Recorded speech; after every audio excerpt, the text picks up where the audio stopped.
in kindergarten, right? So we're going to get started. I'm going to invite my panelists up, so if you guys will come head this way. And we are going to get started. Oh, thank you. While we're getting you guys seated, you guys will notice at your table that you have a blank index card, right? Please use that to write questions down, because at the very end, we are going to ask you guys to write your questions and we'll collect those. And everybody can write their questions and we'll answer those for you. There is also another sheet that you will see at your table, like this, okay? We're not going to use this is just for you to take home, okay? It is kind of a launch pad for our discussion today, but it's also a reminder sheet. So you guys can just hold on to that. That's for you. All right, so welcome to our panelists. You guys want to give them a round of applause? They made the stage and made their chairs. Awesome. Well, we are thrilled today to have Jeff and Jessi and Kevin up here with us today. I will let you guys kind of share your inspiration for being in the fields you're in and how you help in this arena. But Jeff is with iCan Help, and he works with iPhones. I want a caveat here. How many of you are Android users? Okay, we did not intentionally avoid you. Steve McMasters is our Android guy, and he was unavailable. So if you have Android questions, please write them on your sheet, on your survey, and we will get him in touch with you and figure those answers out, okay? And if you know some of the answers, you can certainly share them. So, and then Jessi is with MidFirst Bank, and she does education for MidFirst, and quite well, actually, so they've got some really cool stuff. Did you put those little QR codes on the back table? Yes. Perfect. So you guys, when you leave today, you'll see on the back table over here, all of the materials for our people are back there, so you can pick that up. But Jessi has these little cards on the back. It will direct you to the website that has their education resources, so you guys can use that at your leisure, okay? So, all right, and then Kevin is with the Oklahoma State Department of Securities. I don't know if I got that in the right order, but yes. And he brings a wealth of information. As an investigator, he deals with really big fraud, like really important, big stuff, right? It's all important, especially if it happens to us, it's important, right? But some of these things are on a much bigger scale. But one of the things I loved when I talked with Kevin is that he has resources available to him. So if we reach out to him and it's not the right place, he's not going to just hang up and that was a wrong phone call. He's going to direct you in the right place. So that is good to know. All right.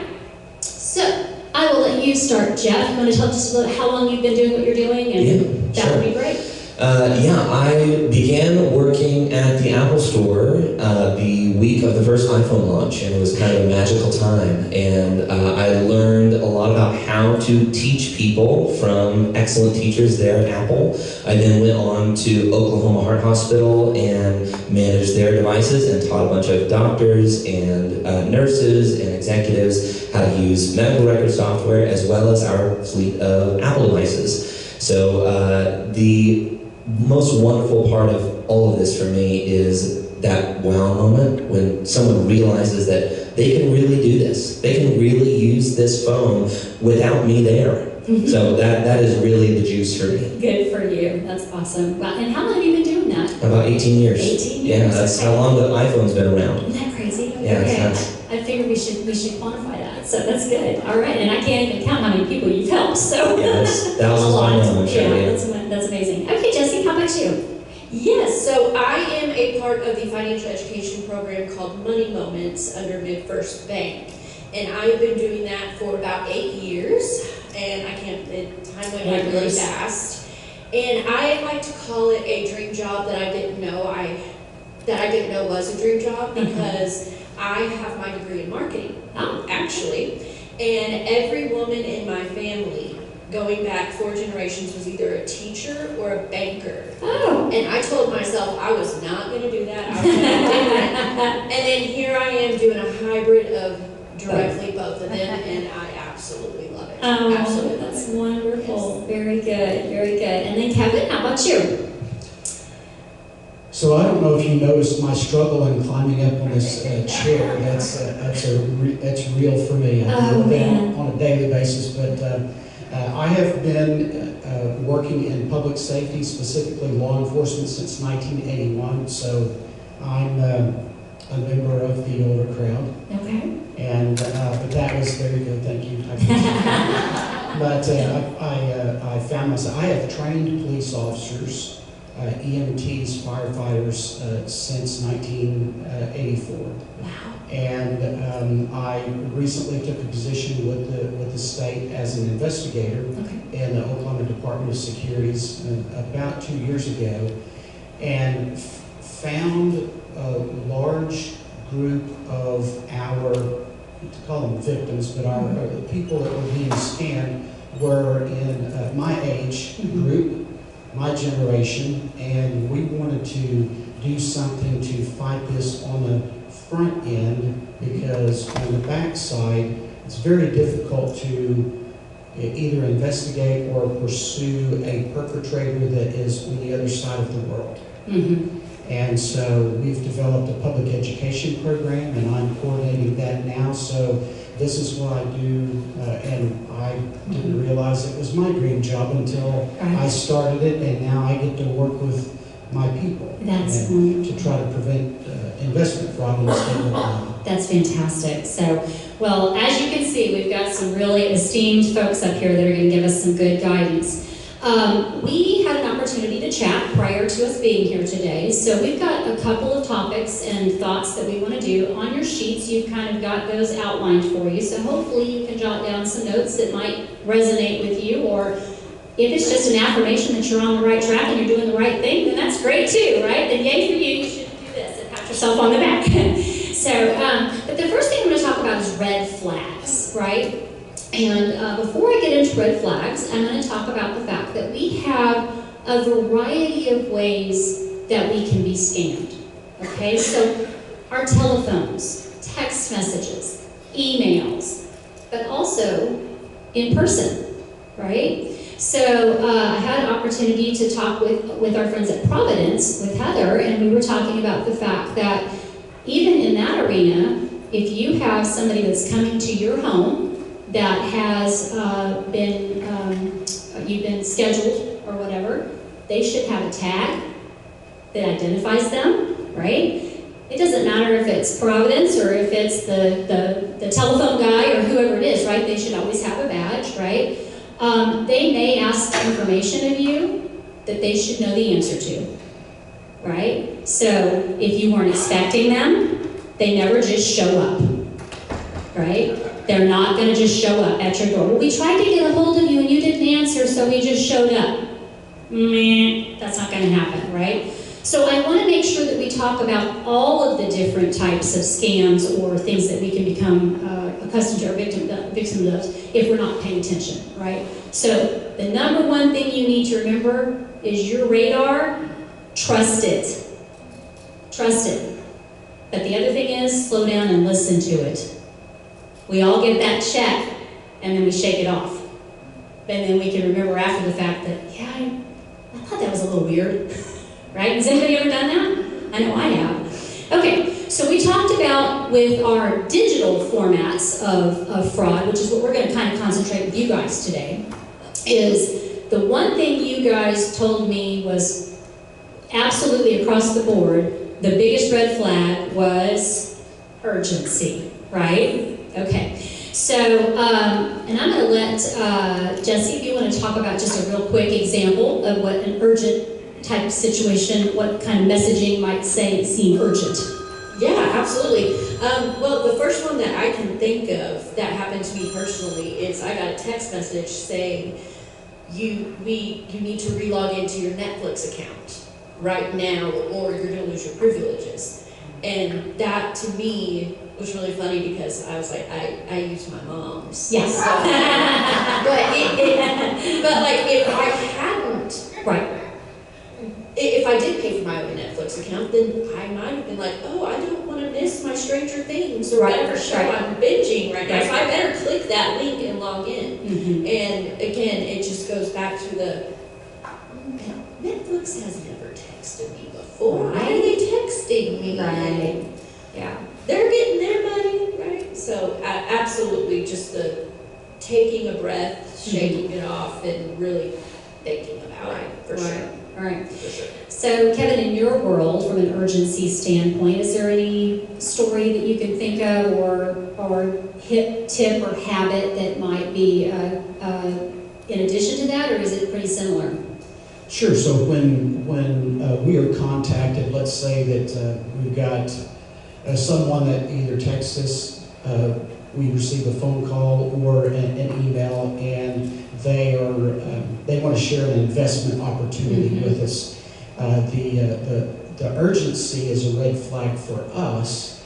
If this is a one-time shot, we've got to do it today. You've got to go withdraw money. You've got to feed it into a crypto ATM or go buy gift cards or purchase gold. And it's good for you today and today only for this 150% return on your money. So we learned a long time ago, we all did, if it sounds too good to be true, it is. Okay. Yeah. So that's a concern. That should be a red flag for us. Okay, very good. Jeff, anything you want to add to that? Yeah, sure. The most common example I see right now is if you don't log into iCloud right now and fix your billing issues, we will delete all of the photos of your grandchildren. That is... Has anybody gotten that one? Wow. Yeah. My mom got that one. Yeah. I regularly get calls from people saying in a panic about this exact thing. So it's always in a font that Apple never uses. Okay. A very ugly red font usually, or a very childlike font.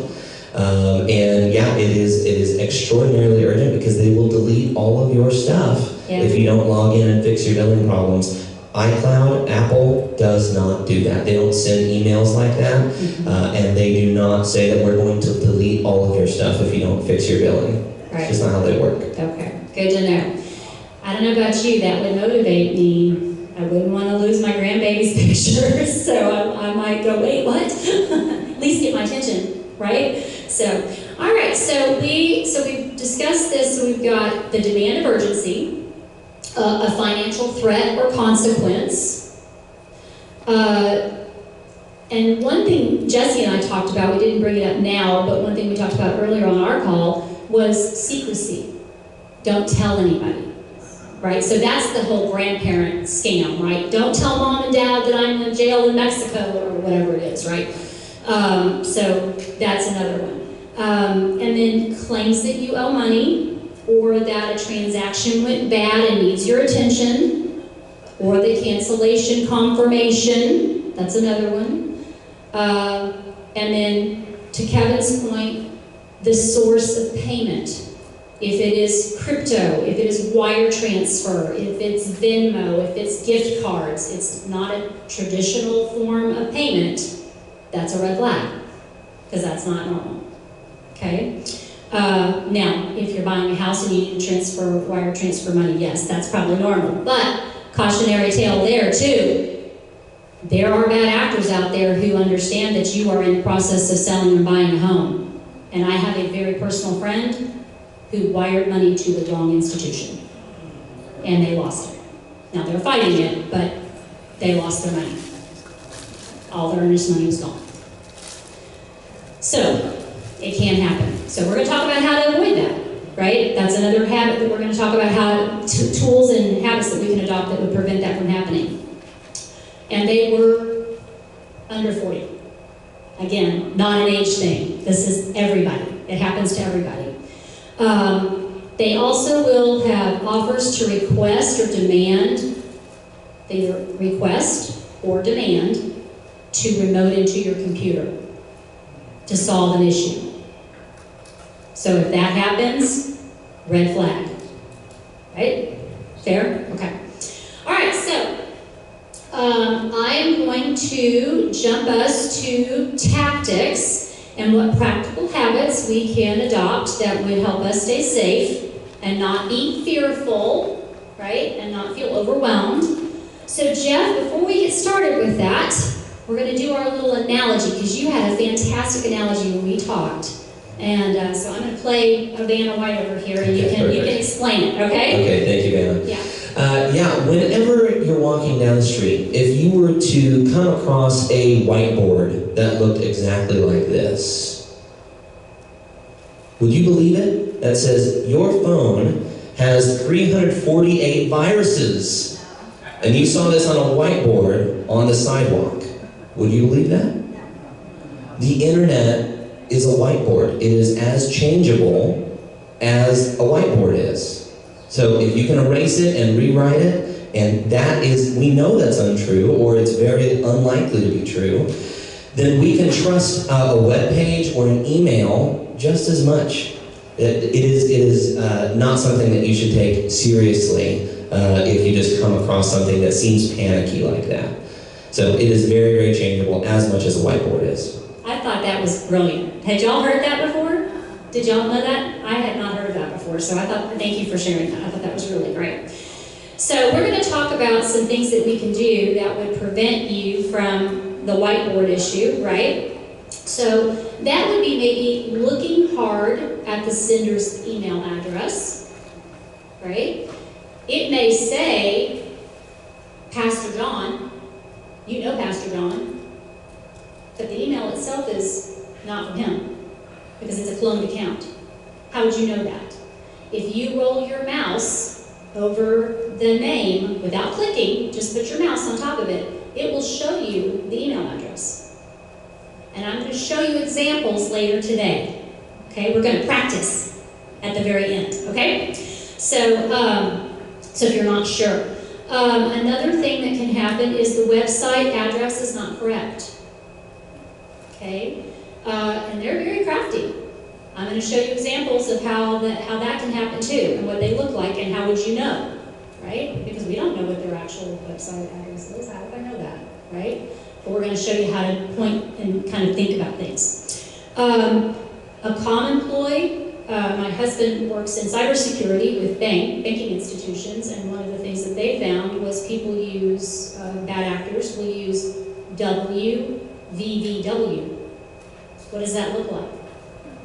www.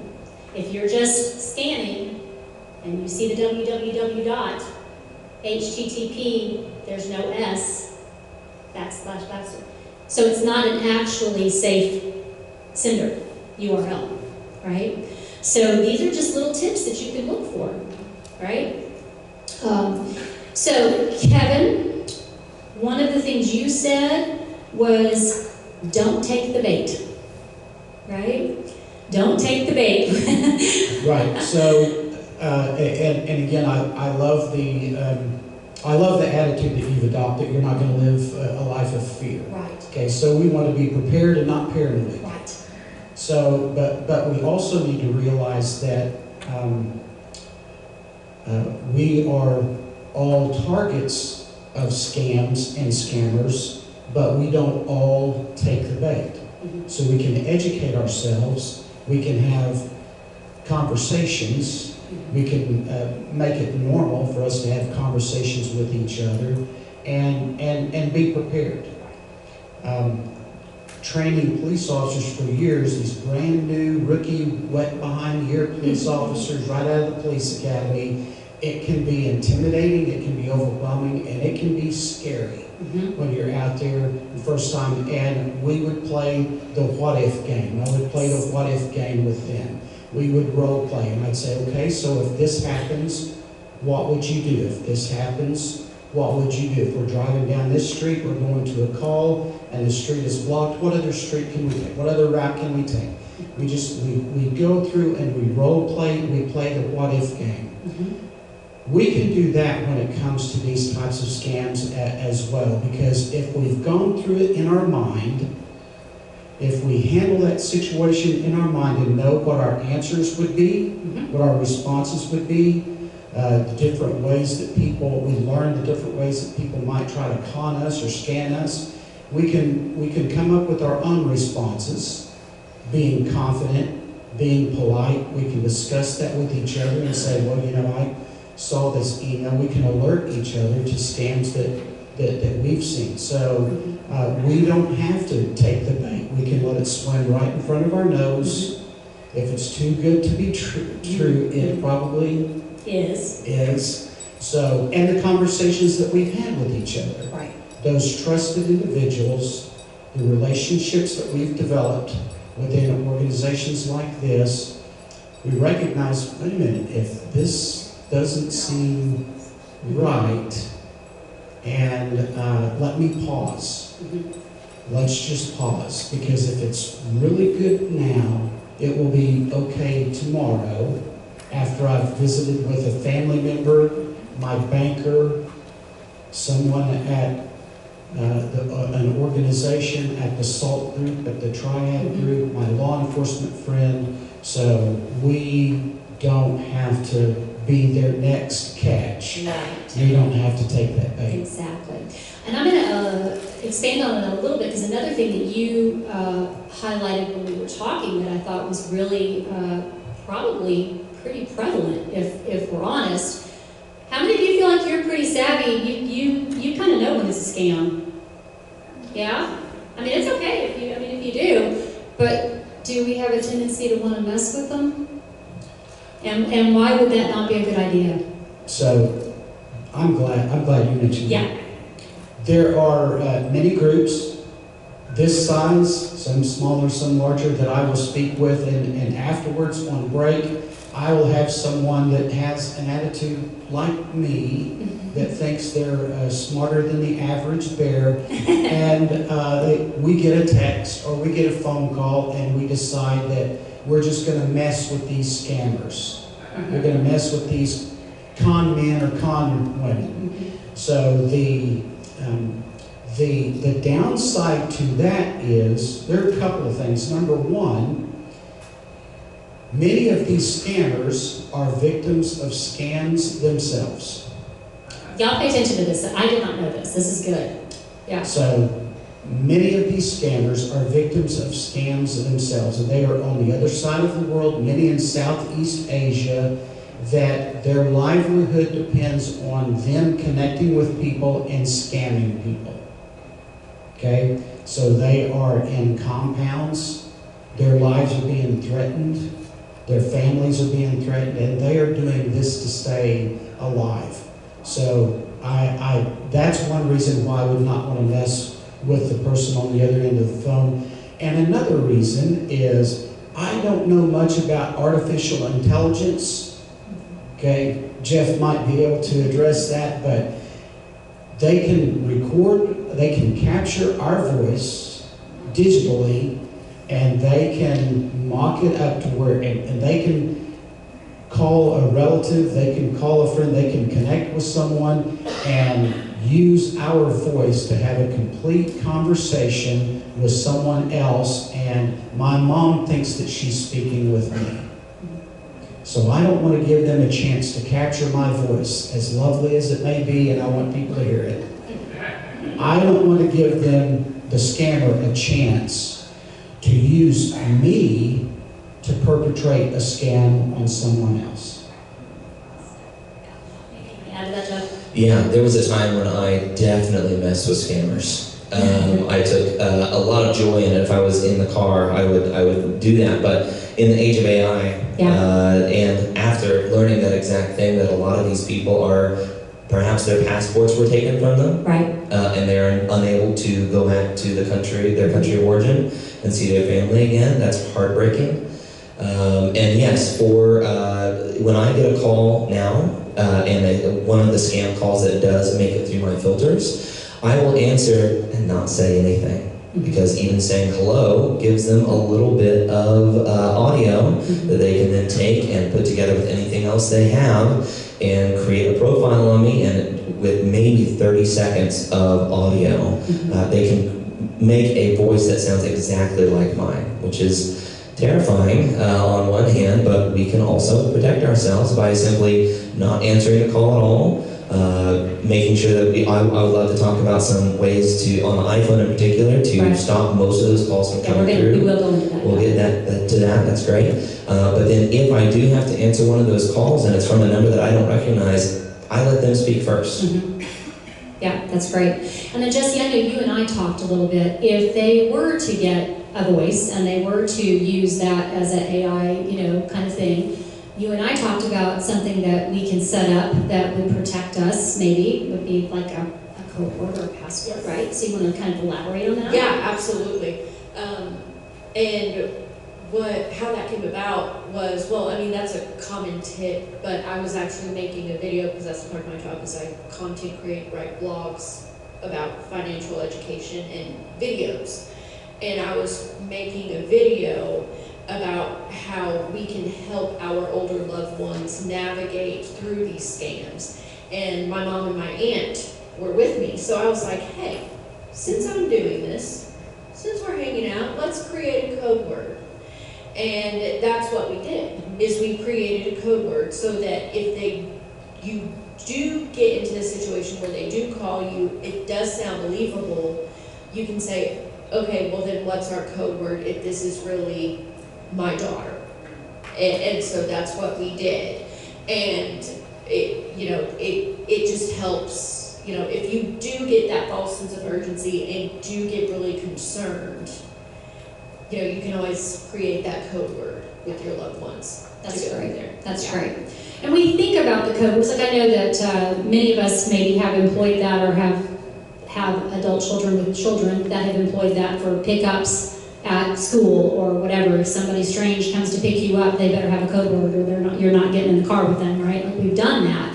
But to take it to this level to use in this situation, because it may sound like your grandson, and you do know he goes to Mexico, and he's 20 and he does things that are stupid, so maybe it is him, He really could be in jail in Tijuana, but what's my code word? So, in fact, that conversation ended with my mom just saying, well, your butt's just going to stay in jail until I see you.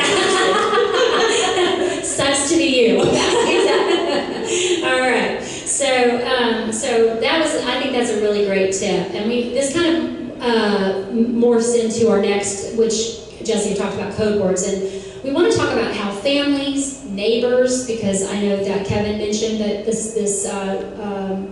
your circle, your sphere of influence, the people that you're familiar with, right?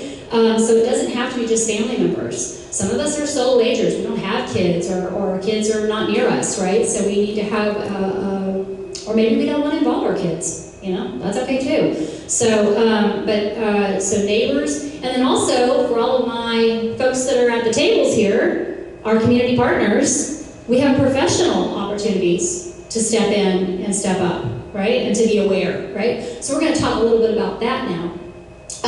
Jessi talked about the code words, so for families, that's a really great opportunity. Kevin, I want you to you talked about, told me a story about going into the bank teller, and then social circles, like how that might be, I don't know if that sounds familiar, if you remember that conversation. Okay. Surprisingly enough, I can remember that. Good. So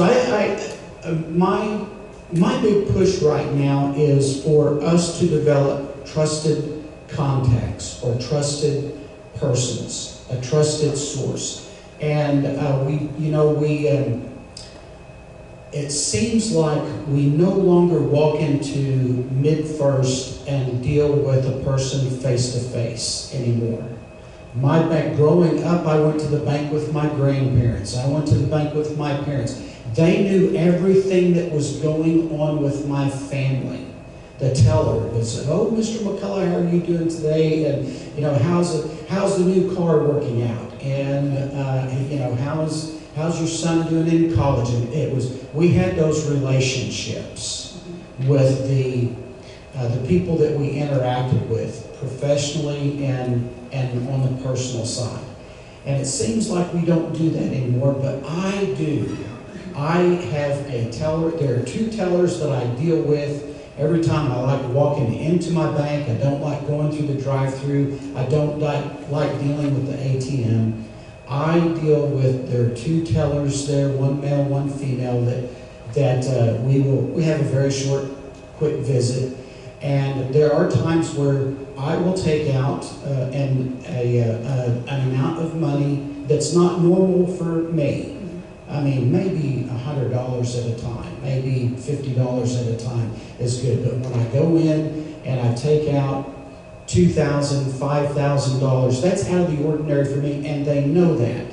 And so we have a conversation about that, and I'm not offended when they ask me, well, goodness, Kevin, what do you got going on? Well, I've been looking at a car that I've been, been wanting, and I tracked one down, and I've probably shared that with them before. Hey, if you know anybody if y'all repo a car that's a 64.5 Mustang that's in I've got $500 that's burning a hole in my pocket, and I'd like to start that out. But we have a conversation, and we are seeing more and more now our financial institutions being trained, our frontline people, our tellers, being trained on how to have these difficult conversations with the customers if something seems out of the ordinary. Right. And so on the trusted contact side, and I've got a handout back there at the table too, but a trusted contact can be, my trusted contact is my daughter. Mm-hmm. She's my oldest, she's very reasonable, she keeps her emotions in check, and she will tell me where I stand with her with no hesitation. Yes. And I say that she's perfect, but my boys disagree with that, but she's perfect for me, for my daughter. But we will have conversations, and I run things past her. Yeah. Hey, have you heard of this?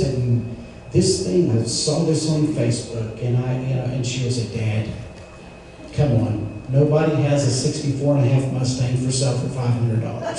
I go, that's right, you're right. And she's my trusted contact, but it doesn't have to be a relative. It can be someone on the professional side. It could be my attorney. It could be my banker. It could be my pastor.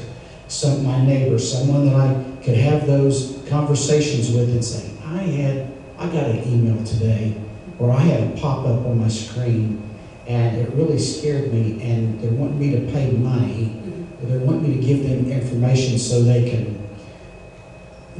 fix install an antivirus platform on my laptop. I can have a conversation with that trusted person.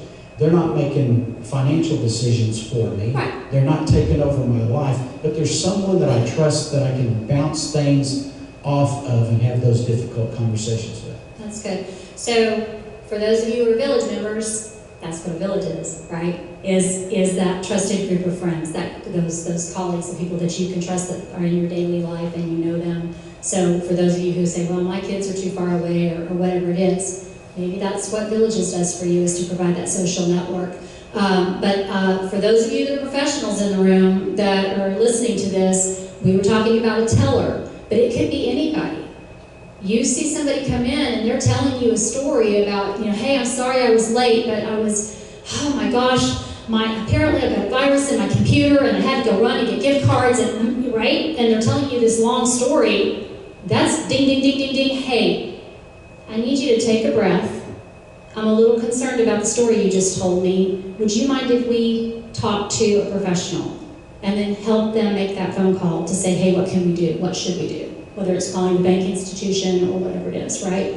Because they may not realize, because they're still keyed up, that it was not necessarily safe. Or they realize internally that it wasn't safe, but they're not really sure what to do, right? So it's easier to what? Not do anything, right? And just hope that it's okay, right? So for our professionals, that's another opportunity. And if you have staff, do training. You guys have training opportunities, but these two for sure do have training opportunities that they can help train your staff on how to handle that, what to do, how to look. Providence, for sure. You guys are going in people's homes and taking care of them, and you might, you know what? Heather, I need you to take me to the bank. Well, why do you need to go to the bank, Miss Smith? I've got to take some money out. I've got to take care of something. We haven't ever gone to the bank before, right? So slow down, find out the information, right? And I know you guys train your folks about that, but it's just a good reminder. So, all right. So Jeff, we talked about passwords and how we can protect ourselves, but I know that you were telling me a little bit about some tools that might be on an iPhone, right? And then also some other apps or applications that might be beneficial. Yeah, sure. So I'll let you kind of go into that about, it's not necessarily family and neighbors, but it is a way to protect passwords and stuff. Yeah, so, yeah. Certainly. The best policy, just to keep track of your passwords, is to have one place for your passwords, not to have it in 5 different places, not to write a new password down on a scrap sheet of paper every time you need to create a new one, because that scrap of paper is going to be lost almost immediately. So maybe for you right now, that is a little book like this that contains your passwords. I'm seeing some heads nodding right now. I can appreciate that, and if it is in one place and you keep it up to date, you have one source of truth, okay, that's great. Another option, just so you know what those options are, is if you have an iPhone and if it is less than 7 years old, it has on it right now an app simply called Passwords. So Passwords is very useful for several reasons. One of them is that you always have it with you because you will always have your phone with you. Another useful reason to use the Passwords app is it is very secure. It is as secure as your iCloud account is. When you go to a particular website, it will already recognize that you are on the website that has that login attached to it. Oh, this is Amazon. Okay, do you want me to fill this in for you? Yes, I do. That's wonderful. I don't even have to type anything. I just tap that button, it scans my face, and it makes sure that I am who I say I am, and it gets me right into that website without having to type anything, which is really lovely. Another really wonderful thing, especially if you are designating a person, which I'm such a big fan of, designating one other person to be a partner with you in combating scams and giving the sniff test to anything that seems a little out of the ordinary.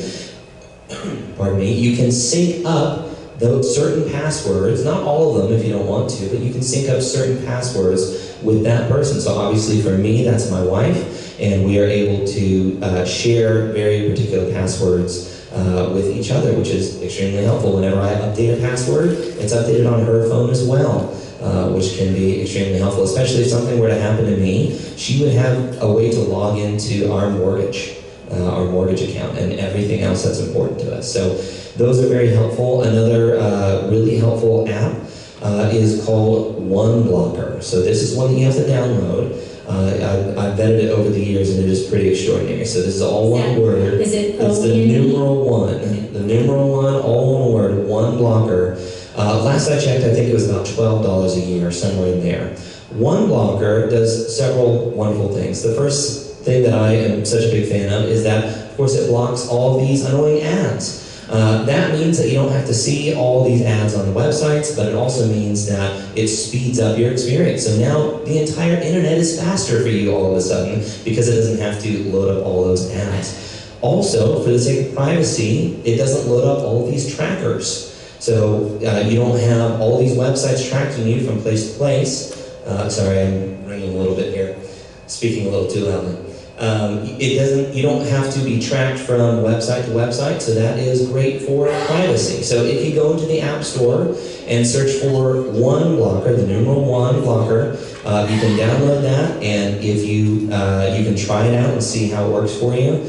I know we talked about this in some of our Villages workshops before, but that will make sure that a lot of these ads that are intentionally there to deceive us, to scam us, you never even see. And then those websites can't track you from place to place, and you get the benefit of a feeling like your entire experience on the internet becomes faster. So lots of different good reasons for using a blocker like OneBlocker. There are plenty of ad blockers on the App Store that I do not trust, that will in fact try and take the information from you that you are trying to block. So OneBlocker is a very trusted app. Yeah. Thank you for that. Absolutely. Could I add one last thing? I would avoid, as a general rule, VPN apps. VPN apps tell you that they will hide your information from people who are trying to steal that information. A VPN app is going to try and make a connection between just you and that website and not let anybody else see what you're doing on that website. VPNs can be really good if you trust the people who are running that app. But if you see an ad on your phone that says, in order to protect your phone, you need to download this VPN app, I would not do that just based off of the word of an ad that you see.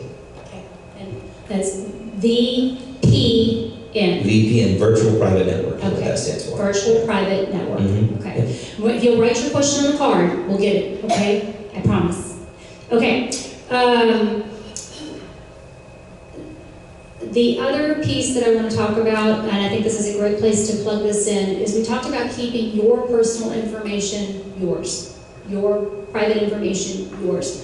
Obviously, a huge part of that is not falling prey to the emotion of the urgency of needing to give it out, right?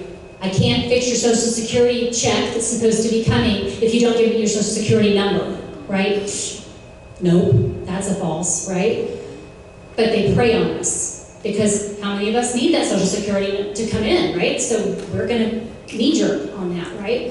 So part of it is our own behaviors, and we have to take responsibility for that. But the other is the sources that we use to store the information and who has access to it. So that kind of goes to what you were talking about. I do have on the back table, this is a trusted resource. It's called Parent Projects. And it is a website that you as a family, so those of you who've taken the gift, this is a great addition to that. All the information you have in your gift book, you could put here, and everyone would have access to it that you deem that you want access to it. When we have our technology week, we're going to have more information on this, but I just want you to know that it is a trusted site and it is protected. As far as like browsers and all that kind of stuff, they've done a lot of homework on making sure that it can't be infiltrated. So that's a really great resource if you want to share information with your family members and keep that information safe so that it's in a good place that everybody can access for those of us who don't have our loved ones nearby. With those of you who have gone through the gift, many of you have received a jump drive, you've put your information on that and you have it in a safe place locked up, that obviously works as well. Or you've provided a copy to a family member, that's another safe way to keep it so that other people can't get access to it. This is called Parent Projects, and there's a flyer back there in the back if you want to grab it.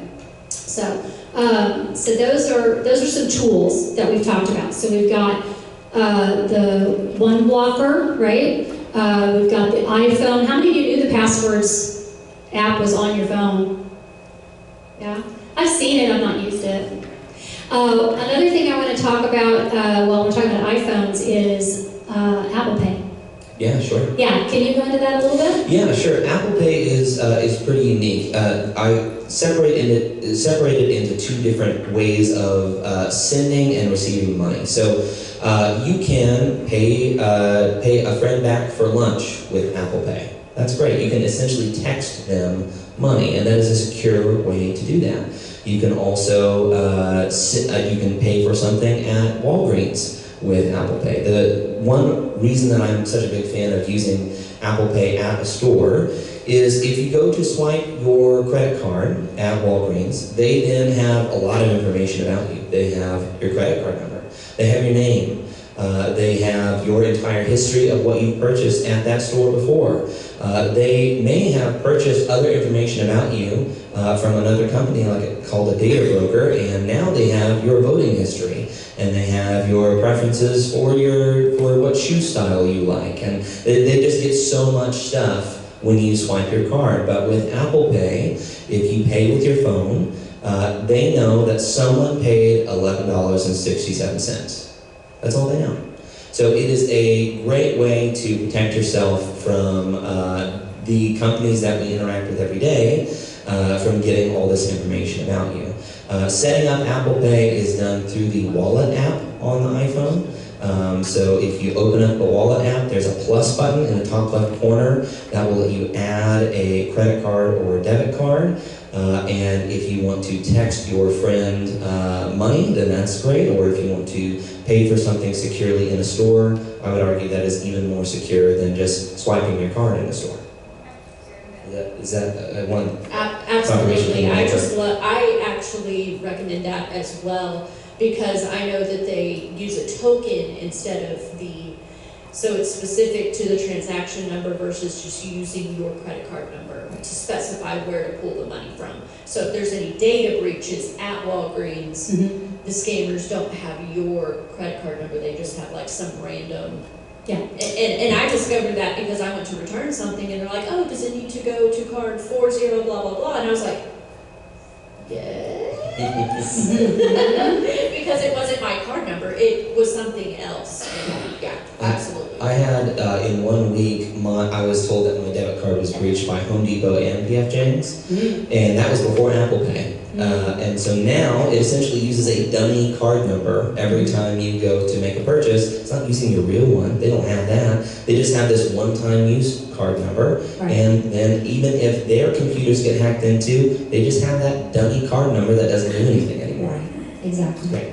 That's awesome. And I think for those of you who maybe be like me and are not as Apple savvy as you would like to be, or maybe wish you were, you have classes, right, Jeff? Yeah. So through Villages, we have classes, and then on your own, you have classes. So if you check our table out in the back with Villages, you'll have information on that. If you're interested in that, you can get more. And Jeff can walk you through how to set stuff up or answer questions on specifically to you, right? Because we sometimes have personal stuff that may be a little bit different that we want to address. Okay, so Kevin, shift to you. As hard as we've tried, we've done everything we know, we've adopted all these new habits, but dang it, we still fell victim. We still took the bait. How do we get the hook out of our mouth? No, so in all fairness, what are some steps we can do if we find that we're in the middle of it and realize midstream, yikes, how do I get out of this? Well, if we go back in our earlier presentations, we talked about secrecy, and some of the scams that we may fall victim to. We may be ashamed of our involvement. So we need to get over that. We need to move forward and take action immediately. The very first thing that I would encourage you to do is contact whatever financial institution that, I wouldn't say aided you, but that they took your money from. So we need to contact them immediately. And we need to follow their advice. We're not going to contact them from an email that we were sent to click on a link, or we are going to contact MidFirst Bank, the phone number that I have called in the past, the one that's on my app that I get my statement on. I'm going to call their number. I'm not even going to Google it. Okay, I'm going to call the phone number that I already have, and I'm going to lay it all out for them. I'm going to lay it all out for them. I'm going to be honest. And I'm not going to hold anything back. They're going to encourage me to contact law enforcement. There are other resources that we can contact. AARP is an incredible resource for us. They have a fraud watch network. We can go to their website. We can talk to a real person who is sympathetic, empathetic, and can walk us through some steps as well. But local law enforcement, if you don't know who to call, you can contact us at the Oklahoma Department of Securities. And Julie, you mentioned that we have, even if I don't have jurisdiction on something that you're involved with, I can take the information, I can forward that to the agency or entity that needs to know about that. But again, we don't need to keep that to ourselves. They may threaten us. They may manipulate us using emotions, like you mentioned, and we've got to put that past. We've got to connect with some people that can move forward with this. Realizing that there are experts out there that can come alongside us and walk us through this. And again, if we've developed a trusted contact, a trusted person, that may be the first person that we contact. But the next one should be our financial institution and then the authorities. I really appreciate you saying that. And the one thing you said that I think is critically important, because my mom had this situation happen. You mentioned don't Google it for the phone number. And Jeff, can you speak to that? Yeah, if you, when you go to a website, when you're trying to get to MidFirst Bank's website, if you type it into your browser with a space, you're not going to be going directly to that website. It's not going to go directly to midfirstbank.com. If there's a space in there, that's no longer a website, that's a search, that's a Google search. If you don't put a .com at the end of it, you're not going directly to that website, you're going to Google first. And that is a very quick way. I know this is subtle, but if you don't format the website, if you don't type it in exactly as a website needs to be typed, you don't have to do the W's, you don't have to do https://www. You don't have to do any of that. You can just type apple.com if you want to go to Apple's website. But if there is a space anywhere in that browser window, or if you don't put a .com at the end, then you're not going directly to a website. So I completely agree, though. If I would prefer to get the number from the back of your bank card or from your bill. That is the most reliable way. But if you are in a pinch and you have to go directly to the website, I would not Google it. I would not put a space in there. I would not do leave off the .com. I would go directly to that website if you at all possibly can. Can you hear me? There we go. So on your little sheet that I gave you that has your quite certain, you're going to see one of the suggestions is to use 2 different devices. Okay? So let's say you're on your phone. How many of you do your email on your phone? Do your searches on your phone? Make your phone calls on your phone? Do Facebook on your phone? We live on our phone, right? So let's say you get that weird email. And it has a phone number in there. But you're like, nah, you're not going to get me. So you write the phone number down, and you click out of it, and then you call the phone number, right? So that can happen, because I'm not going to click on that link, right?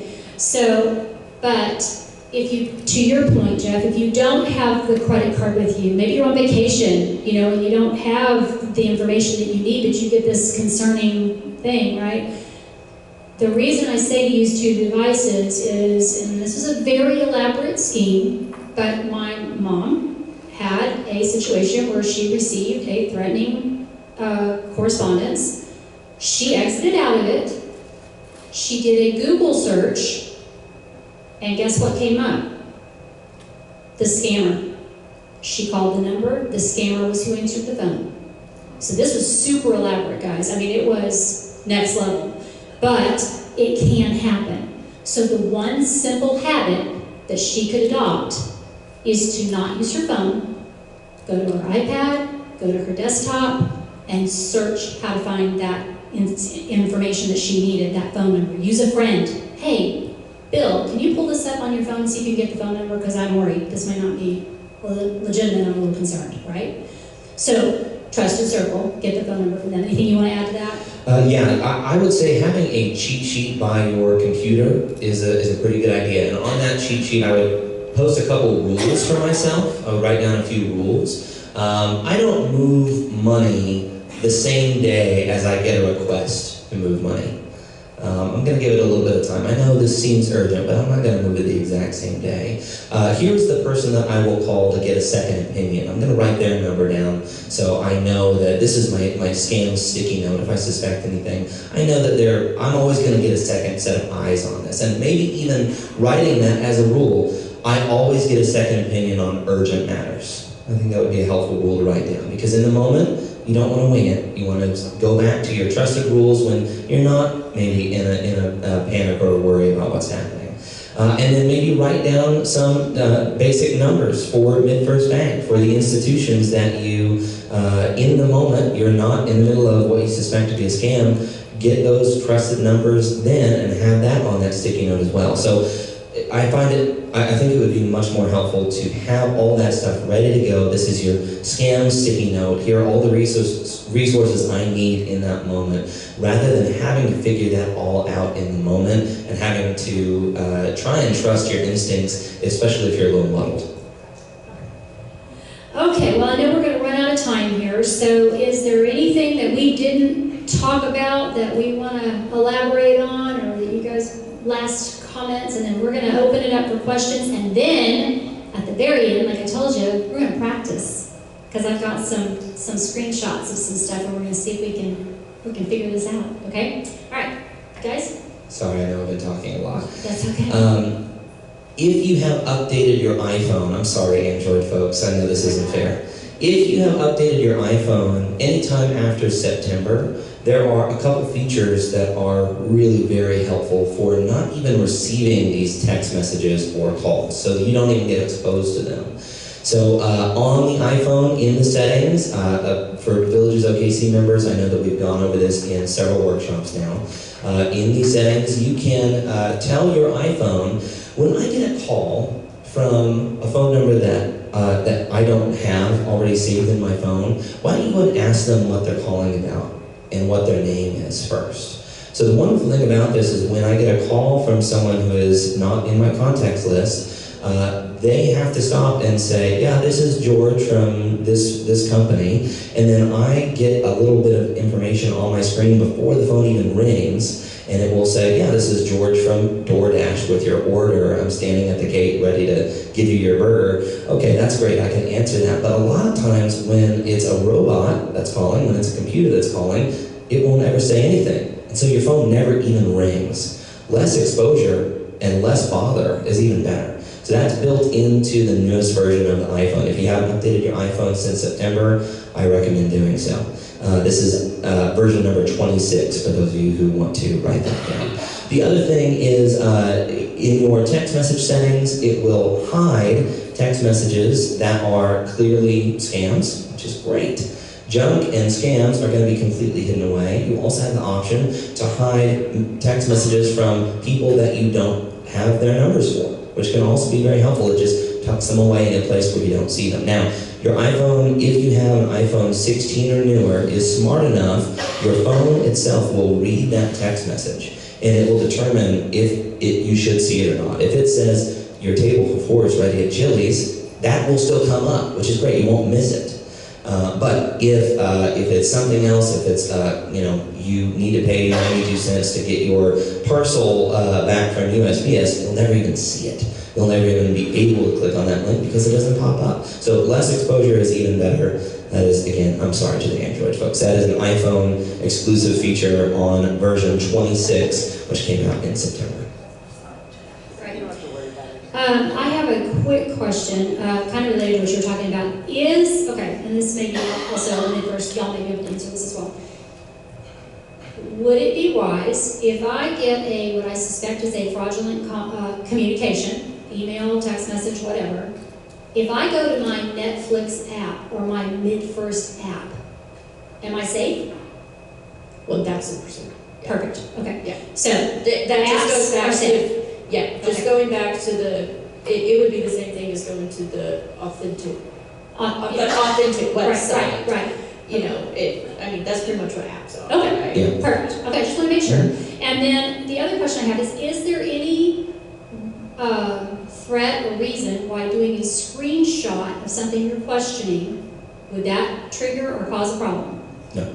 Okay. No, I regularly, for Villages OKC members, you know that you can text me or call me anytime when you suspect a scam. All of you have my cell phone number, and I have people screenshot those suspicious emails, texts, websites all the time, and text me, and I'll just say, that's a scam. Don't worry about it. You can ignore it. Okay, yeah. So, and I mentioned that because that could be, let's say you get something and you're not sure about it, and it's pretty crafty, like the one my mom had happen to her. If she had the presence of mind to do a screenshot, she could have sent it and said, hey, what do you think? It's just that one pause, right? And then, or take it to Prosperity Bank and say, hey, Jill, I got this, what do you think? Was this from you guys? Because sometimes it's too hard to share what the details were in the email, right? It's convoluted. So, anyways, I just want to make sure I wasn't giving bad advice. No, that's great. safe. Screenshots are okay. great. So you can disconnect, disengage, delete the message, all of that. That's another way to say, okay, bye. I'm not taking the bait, right? Cut the line. So, okay. I think we've covered just about everything that we were going to. Any last thoughts from the two of you that you want to add? Oh, I was just going to say another great tool to protect yourself from identity theft in particular is credit freezes. Oh, yes. Yes. We're going to talk about that. I always tell people, hey, if you're not going to be applying for any credit, why are you leaving it open for just anyone to take it? So. Okay, I'm going to stop you because I think I heard some, what? Okay, so Experian, right? Experian, TransUnion, and Equifax. You can contact them and tell them you want to do a credit freeze. You're not planning to purchase anything of substance. Yes. Right? That is the kicker with credit in the United States is the three bureaus don't talk to each other. So unfortunately, you do have to go to all three because just because you freeze one, it's not going to freeze the other two. And if you unfreeze one, you have to go and do the process again. So that's why I say like 6 months to make it worth it. So you understand the reason why, right? If somebody got a hold of your information and they wanted to open an account, they could do that if you don't have a credit freeze. Because they're essentially trying to be you to open their accounts. Okay? They're using your social. Yeah, they're using your social security number, all that. Write your questions down, and I'm going to have Galen, can you start, y'all fold your cards up, and we'll get those from you. Kevin, any last thoughts while they're doing that? Two real quick things. I appreciate what Jeff said about having a list of rules there that you can refer to. I would encourage you to develop those rules ahead of time. And one of my rules is that I don't like being impolite. And so I've already decided what I will tell people ahead of time. And most of the time it's, I'm sorry, I don't do business that way. Thank you very much. And then I hang up. I try not to be rude, but I just have some pre-decided statements that I will make. But I will pause. I will not make a decision immediately. I will wait till the next day. I'll contact my trusted contact. And then the second and last thing is, I don't understand cryptocurrency. So if someone contacts me and wants me to invest in cryptocurrency or wants to assist them in mining cryptocurrency, I am not the one to do that. So if I don't understand it, I'm not going to do that on my own. If I am interested in it, I have a financial advisor that I can talk to and say, hey, what's this cryptocurrency stuff and why is it keeping me up at night? Or there's lots of books that you can read about it and do your own research on. So if I don't understand it, I'm going to stay away from it until I visit with a professional that can guide me through the process. Okay, kids, we've hit a nerve. We got lots of questions, and guess what? They're not duplicates. They're really good questions. So I'll just get comfy. So that's right, exactly. Okay, so here we go. Yeah, we can probably. Some of them are slightly duplicated, but not. Okay, so Jeff, is it true that when you use your credit card, they also now have your email? Generally, yes. Okay. Apple Pay. What happens? This is going to be like quick round. Ready? Okay. Apple Pay. What happens if Apple gets hacked? What happens to your information? Yes, it has never happened before, and I do not expect it to happen.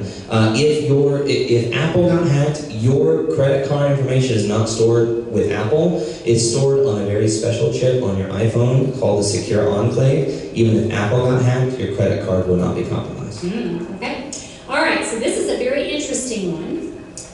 If AI can capture my voice, how is it that I would avoid responding if I'm not sure it's a scam? Yeah, so when I get those calls from a number I don't recognize, I just don't say anything. And usually the computer on the other end is waiting to hear someone speak. And they just hang up after a couple seconds. So I will be driving, I'll get the call, I'll answer,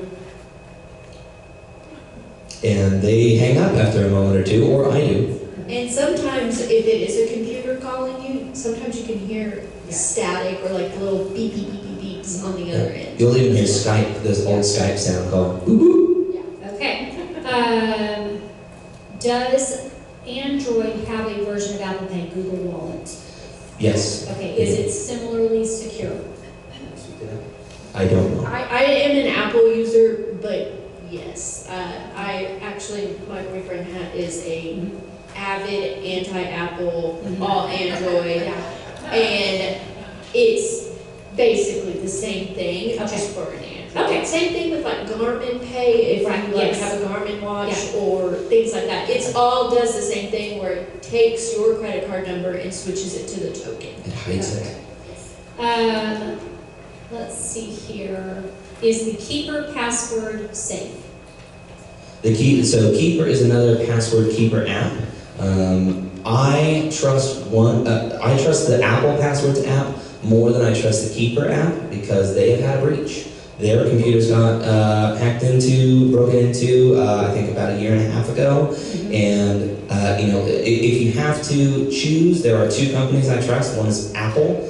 There's another app that keeps my passwords. It's called 1Password. We talked about OneBlocker earlier. This is 1Password. Now, 1Password has a lot of features. It's lovely. You can pay for it, and you get all those extra features. I use those features. For most folks, the basic free passwords app that's on your iPhone right now is going to do perfectly. Okay. And I think this goes back to the blocker thing, but I frequently get texts from AT&T which are false. How can I stop them? Yeah, I would say update your phone to iOS 26, go into the settings. I'm sorry if this is from an Android person, but go into the settings, go down to messages, and then just read through all the settings. See if you can make heads or tails of it, or come join Villages OKC, come to a workshop, and we'll take a look at it together. And we do have an Android class. So those of you who are Android folks, we do have an Android class, and they can do the same thing. Okay. So, how many seniors get scammed a week? Do any of y'all know that? Any of y'all know that? Too many.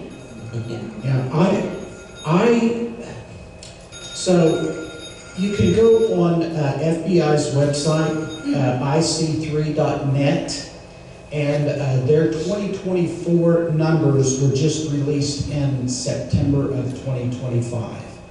And you can look at, they have it drilled down to age groups and the types of scams, and we only know about the ones that are reported, right? So ic3.net, the letter I, the letter C, the number 3.net, and you can look at the stats that they have there. It's interesting, but we're talking about billions of dollars every year. Our generation are giving away our wealth at an incredible amount of time, and the bad people are wanting to make our country defunct by stealing our money. The people who have it. Our resources. FTC.gov is another fantastic website as well. F is in Frank, T is in Tom. Yes, the Federal Trade Commission. Okay. And it's basically like information gathering about all kinds of scams. Is it .com or .gov? .gov. It's .gov. Okay, so can you imagine if you went to ftc.com? Oh, it might not I'm be sure the it's real like thing, something right? completely different. Okay, so I have one. They have great resources too, great educational resources, and AARP. I mentioned that before. Okay, we got a lot of questions, guys, and I'm not going to be able to get to all of them, but what I am going to do real quickly, because I think this is a really good one, and it's kind of two together. They're asking about PayPal and whether it's safe, and Venmo, and I know Jessi and I talked about one thing that my mom started shopping online, and many of you may have started doing the same thing after the pandemic. We all kind of got more comfortable with doing that, right? We set up for her, her choice, a separate account that has a dedicated amount of money in it, and every online purchase she does is with that card.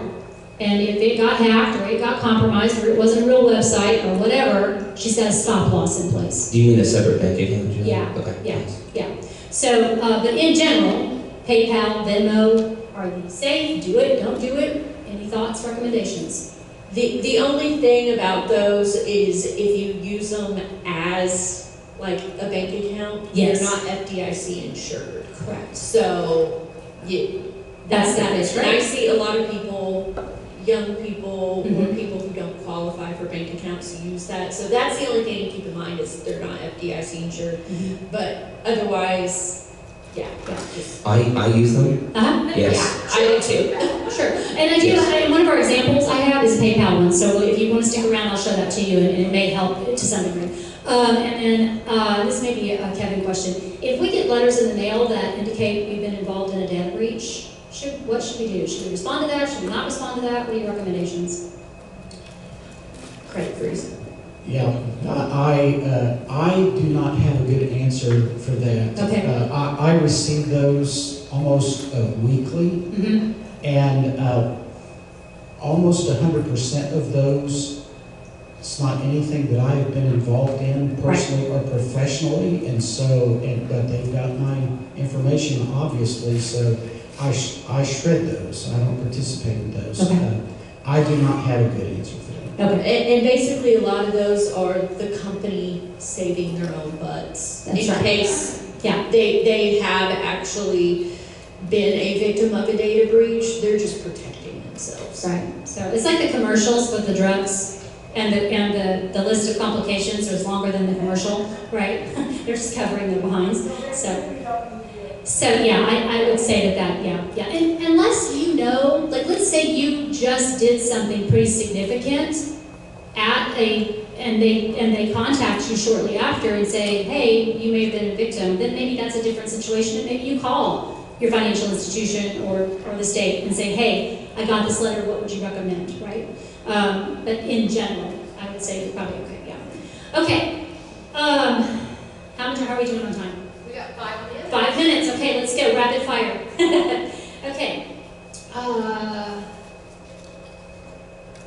Address apps that clean up storage on phones, example, duplicate photos, purging, scam calls, etc. Are they reliable, and which app do you recommend if so? The iPhone has a lot of that built in, so you don't really have to bother with it. If you, on your Photos app, for example, scroll all the way to the bottom, you will see there's a place for you to go in and clean up duplicates very quickly. I would usually not bother with cleanup apps. There are a lot of those that are pretty shady, and we'll try and get some information from you. So generally, I would say use the tools that are built in. Okay. Can the unsubscribe nomenclature be used to defraud phone users? Or do you want to take that one offline? I would say that, yeah, I would want to dig into what that person they're asking, asking. yeah, what they're asking there. I would, if we can, I know we're so short on Yeah. time, talk about how to tell if an email sender is actually coming from the original company or not. Yes. Yeah. Yes. Do we want to tackle that now, or? I've got it in the samples, Great. so we can, if you'll stick around. Yeah, sure. Yeah, so that way folks that need to go can. I have been asked to discuss how to avoid check fraud. Anybody have any thoughts on that? Check fraud, like if you've got a check. So for example, they can wash a check, right?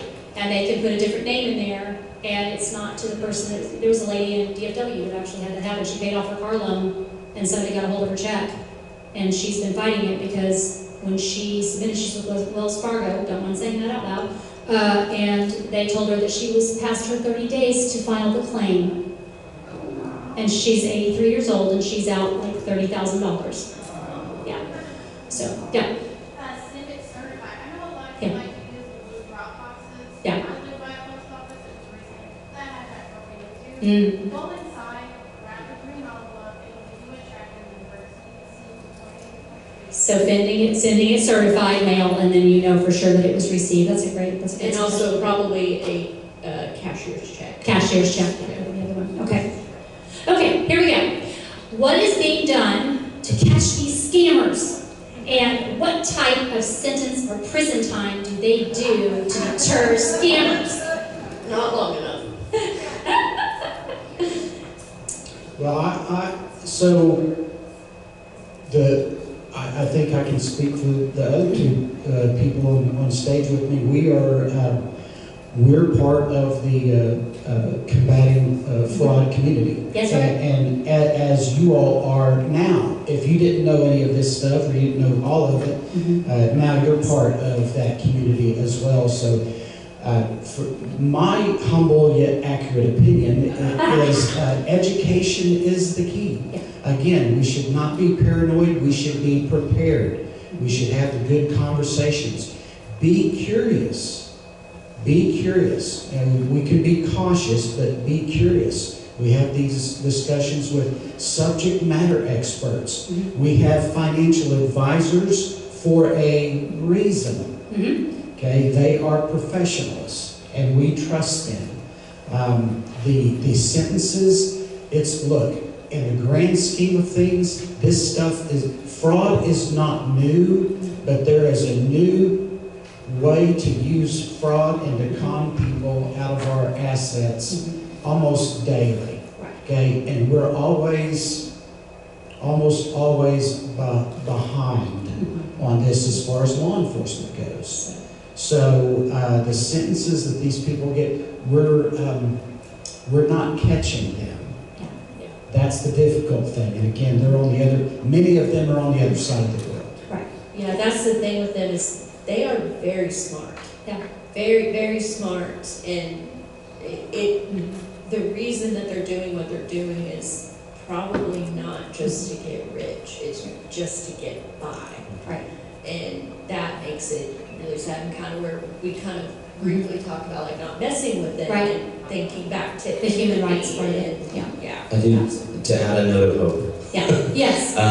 Scams thrive in secrecy and shame. Yeah. So instead of living in that mindset, have a trusted person that you can bring that to. And one of your rules that you can write down next to your computer is, I always get a second opinion on urgent items, and I don't hide financial information from my trusted designated person. Right. So. Yeah, that's great. That's great. So first off, can we give these guys a hand? I don't know about you, I learned a lot. And for those of you who can stick around, I do have a let's practice, and we've got a couple of examples. Because I don't know about you, I'm very visual, and I might understand what you're talking about, but then when I leave, the application of it is where I get lost, right? So I did a couple of slides that are screenshots of examples of how this might be like, hey, would I fall for that, right? But I am so grateful to you guys, and yes, the biggest thing we can do, we can't put those scammers in jail maybe, but we can all make it hard for them to do what they're doing by being educated, and then also supporting our friends and family members so that they're not caught up in this as well. I will tell you some of the samples that I've got actually came from universities. They are teaching the students what to look out for. So this affects everybody. We all think they're taking advantage of old people or whatever, and they are.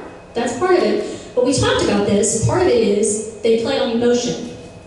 It's the psychology, and it is a wicked tool and can be used against anybody. So we're going to talk about that in practice. You guys can either stay up here, or you can come down here with me and we'll look at the slides together. But anyways, thanks again. How about our first positive aging in the books? For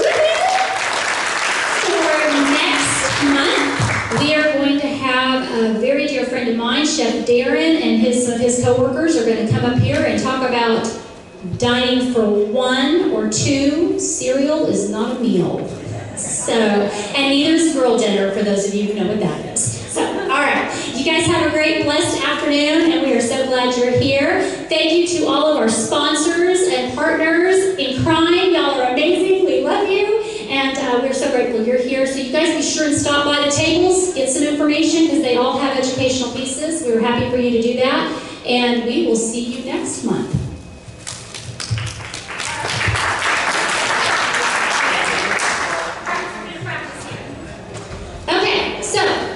For those of you who want to stick around, let's practice. All right, the scam is that you get a Facebook Messenger message. Do y'all know what that is? A little blue message, right? And a friend of you they send this link. Look what I found, right? The emotion or the human hack that they are using is that you think it's odd, that you're curious what they may have sent you. They're on your curiosity. That's what they're playing on, right? So, the habit to adopt would be to not click on the link, but call your friend and confirm they sent it. Call them first and say, hey, did you just send me a Facebook Messenger message? Right? If they say yeah, okay, cool, I just want to make sure it was you. Right? So that's how we can do that one. You exit out of the message. You can exit out of the message, you can delete the message, whatever you want to do, but if it was from them, then you want to be able to do that. Okay, next. Okay, let's practice. And this was the one that Jessi mentioned. So I already had it on the slide. This is from Netflix. And like she said, you got a date with popcorn and Stranger Things and you're ready to go, right? So, the emotion that they're appealing to is that you want to right a wrong. What do you mean I can't get in my Netflix account? Are you kidding me? I pay them. Makes you angry, right? Also, the sense of urgency. If you don't do it right now, you're not going to be able to do it. That's what they're appealing to. So what happens? Don't react. Take a deep breath. Take a beat. You know it's not right. And if it is right, you know how to fix it. Go to your Netflix app, right? Or go to your Netflix statement that you get in the mail and call that number, right? And that's how you can make sure that it's a real issue or not a real issue, okay? And I said extra steps. You can take a screenshot of the message if you're not sure, and then you can show it to someone to see what they think, okay? All right, and then also using a different device for the search for Netflix. And that's what we talked about. So if you're on your phone, you get that message, and you're like, wait, what? That's not right. And you put in the search bar, Netflix. It's not going to Netflix.com. And it's going to ask for login information, your password's expired, whatever, and then they get your information and they've got you, right? So don't fall for that. Okay, next one. Okay, PayPal. Okay, and actually, Jeff, I need your attention on this one for a second. Okay, PayPal.com, Security Alert Confirmation Manager Security.com. Okay? So, right now, you got PayPal.com. That makes you think you're on the website for PayPal. Right? But if I understand correctly, Jeff, I'm relying on you. The actual website, the URL, is the Security Alert Confirmation Manager Security.com. Yeah, that's right. Correct? We gotta get used to reading from right to left when we're verifying this stuff. The actual website is over there on the right. So take a look. If we just start on the right side, you're looking for a .com, .net, .co, anything like that. And if you keep scanning, oh, there's the .com. Now we know the root website. Now a lot of browsers, meaning the app that you use to go to websites, a lot of these won't even show all of this mess. It will just show you that root website, which is great.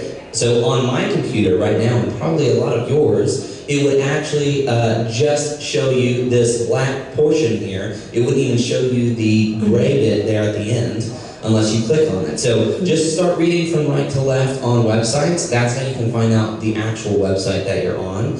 The same thing goes for email addresses. I'm sure we're going to take a look at that here in a moment. Don't worry about what's at the beginning of the email address on the left side. Look at the far right, and then you'll actually see what company this is coming from. So maybe we can... Yeah.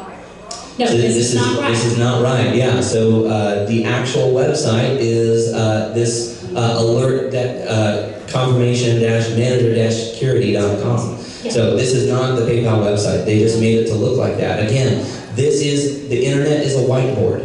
They can make it look like whatever they want it to look like. Same thing with emails. They can write whatever they want in an email. On my website right now, I could go in and make a web page that looks like this. But it would not be the PayPal website either. It's all completely changeable. So I also want to point out to you that this one, if you look at the PayPal logo, see how it's fuzzy? A lot of times when they're working with a dummy page, the artwork is real, but it's not what PayPal would use. Believe me, they spend thousands and thousands of dollars to make sure that their logos and their property is correct, right? So that's another, if you see it's a little fuzzy, that might be another one. Okay, let's go. Yeah, that's what we're talking about. That's the part that tells you it's not real.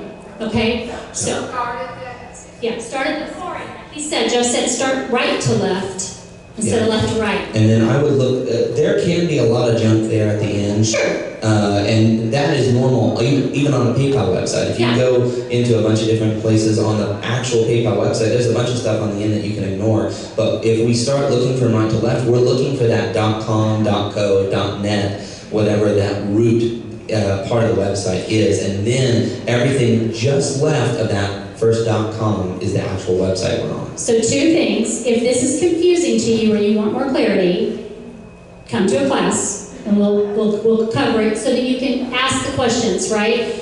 The other thing is, and correct me if I'm wrong, if you go to your PayPal app, you're not worried about this. That's right. You're not Got going to that? be on a different So if you website. have a PayPal app and that's where you're logging into, you're not logging into this, then you're going to be safer. Does that make sense? That's a habit we can adopt that keeps this from being an issue. Yep. So we don't have to be fearful of it.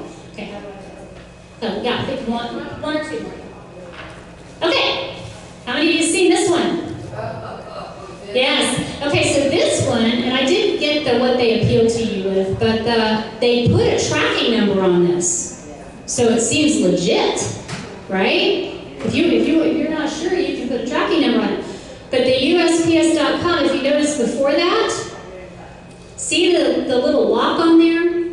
A lot of us have been taught that if there's not a lock, it's not legit. But scammers are getting creative and crafty, and they now can do that where it is secure. Yeah. So you can't just use the lock itself to know that it's true. You're just securely connected to the scammer's website. It is. Great. Yeah, that's what they're saying. So, but the part that's read out, that's your clue, right? That first clue is that it's not USPS.com. It's something else -USPS.com. But they threw a tracking number in there so you take the bait. Because that's really, well, it wouldn't be legitimate. I mean, they have tracking numbers, it's got to be right. How many of you were expecting a package? Nope. Right? So, okay, next one. Yep. Okay, this is one I got from the University of Virginia, UVA, and it's hard to read. But what I want to show you is, first off, you see this huge long from line? Yep, and the blue at the top? That's first a red flag, because who has an email that long? I thought mine was bad. So that's one. It can happen. They do use them occasionally, but it's a question mark. But if you see where the number 1 is, they're appealing to urgency. What's going to happen here? Your ID password is going to expire soon. How many students need those IDs? They have to have them to get in, or if you work at the university. Okay, if you notice where the exclamation point is, see where the blue link is? See how the hover, with your mouse, this is what I was talking about earlier, where you hover over something, you don't click on it, you just position your mouse over that link. Do you see what's to the side? There's a HTTPS, it doesn't match, it's not the same. That's another question mark, right? Yeah, so here's what they've done. They typed out a URL, a link, and then they took that text and turned it into a different link, right? So you think you're getting that website, whatever it is they have right there, but if you this is on a desktop computer or a laptop computer, if you just rest your mouse without clicking over the top of that link, you can actually see in tiny text the website that you're actually going to land on.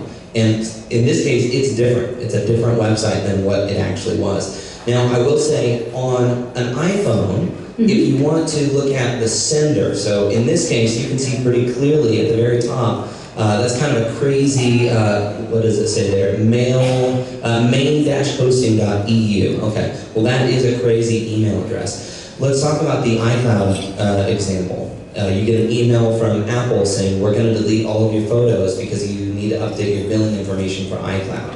And up at the top, it says from Apple. That sure looks legitimate. But on an iPhone, you need to do 2 things. You need to tap on the sender, where it says from, tap on Apple, and then tap on it again, tap on it a second time, and then it will show you the email address it was actually sent from. And usually these are something like a bunch of gobbledygook at Comcast.com, or from Gmail. Apple is not going to send you an email from Gmail or from Comcast or from something else. Again, we need to start reading from right to left on that email address. And if it says at apple.com, that is the actual email address it's coming from, then Apple did send that email. But if it's from anything else, reading from right to left, then it's not coming from Apple. So if you get an email and you want to actually know who it's from, tap on the from once, tap on it again, and then you'll see the actual email address it's from instead of just seeing that it's supposedly from Apple. It could say it's from me. They can put anything they want in there who it's from, but to see the email address that it's actually being sent from, you have to tap twice and then look at read from right to left, look at the very end of it, and see if that email address matches the website of the actual company that's supposedly contacting you, in this case, apple.com. So, I know that's very technical. No, you did great, Jeff, and thank you for weighing in, because I don't know the cyber stuff, so I want to make sure I was right. Takeaway. First off, everybody take a big, deep breath. You know, all you have to do, you don't have to check the website, you just don't click on the link, and if you question it, go to the bursar's office and say, hey, I got this, what is this about? Done, right? If you want to get savvy and ask, why? But why? then you can do all of this stuff and figure it out. But if you don't want to do all that, just trust your gut and then go ask somebody that you trust. Right? Okay, let's go. Let's conquer and be good.